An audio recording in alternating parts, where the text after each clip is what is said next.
Sosok Bang Ucu Kambing, si penakluk Hercules yang dijuluki Panglima Perang Betawi. Nama Rosario Marshall atau yang lebih dikenal dengan panggilan Hercules ini identik dengan ormas dan premanisme. Dia adalah sosok mantan preman legendaris yang kini menjelma menjadi tokoh politik dan pengusaha. Dia juga memimpin organisasi massa Grip Jaya yang dikenal luas memiliki pengaruh begitu kuat di kalangan elit maupun akar rumput. Dia sempat menjadi preman paling ditakuti di wilayah pusat perdagangan Tanah Abang, Jakarta Pusat. Pria asal Timor Leste ini membangun dinasti premannya pada akhir 1980-an dan berjaya di Tanah Abang. Tapi sebenarnya ada satu nama lagi yang bisa menaklukkan sang Hercules. Hercules pernah mengalami kekalahan pahit, bukan oleh tentara, bukan juga polisi atau politisi tapi oleh seorang jawara asli Betawi bernama Bang Ucu Kambing. Nama lengkapnya Muhammad Yusuf Muhi. Perawakannya tidak menunjukkan dirinya seorang jawara, wajahnya ramah dan murah senyum, tapi orang-orang memberinya julukannya sangar, Panglima Perang Betawi. Lahir di Kebon Pala, Tanah Abang, Ucu semula pedagang kambing. Usaha ini lantas bikin namanya dikenal sebagai Bang Ucu Kambing. Orang tuanya juga pernah berjualan sop kambing di kawasan Menteng, Jakarta Pusat.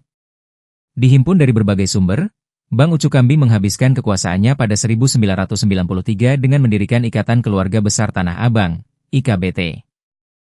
Sejak itu dia menjadi pembela orang-orang tempatan dan para pedagang di Tanah Abang.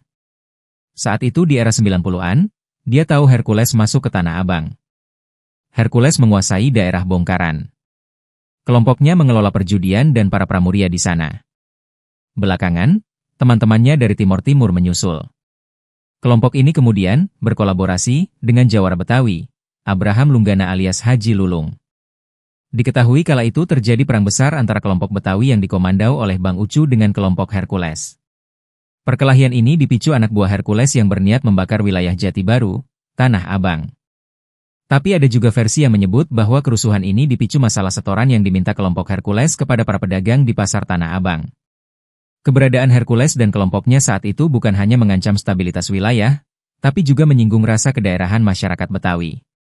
Maka pecahlah bentrokan besar antara kelompok Hercules dan para jawara lokal yang dipimpin Bang Ucu.